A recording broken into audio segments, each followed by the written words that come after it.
High value individual drug personality nahuli sa may bansang operasyon ng PNP at PNP sa Urdaneta City sa Pangasinan.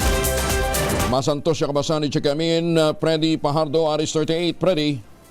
Masantos siya kabusan, Kuyang Angel. Nagkakalaga ng 13,000 piso ang hinihinalang subo na may timbang na humigit kumulang 1.921 grams ang nakumpiskan ng PDEA Pangasinan sa isang high value target sa siyudad ng Urdaneta matapos magkasanang bypass operation ng PDEA kasama ang Urdaneta City Police Drug Enforcement Unit. Ayon kay Mr. Richie Camacho, provincial officer ng PDEA Pangasinan, isinagawa ang operasyon sa barangay ng Kayasan sa nasabing siyudad kung saan binintahan ang suspek ang kanilang asset na nagpanggap na buyer at nang magkaabutan na ng pera at illegal na droga, agad itong inaresto. Kabilang sa mga nasamsam mula sa suspek ang buy-bust money at isang cellphone na gamit niya sa illegal na transaksyon. Kinilala ang suspek na si Albert Chan Palaganas, residente ng nasabing lugar, na ngayon ikalawang beses na itong nahuhuli sa kaparehong kaso. Ayon pa kay Camacho, nagpapatuloy ang kanilang investigasyon laban sa suspek. Kasong paglabag sa Article 2, Section 5 ng Republic Act 9165 o Comprehensive Dangerous Drug Act of 2002 ang kinakarap ngayon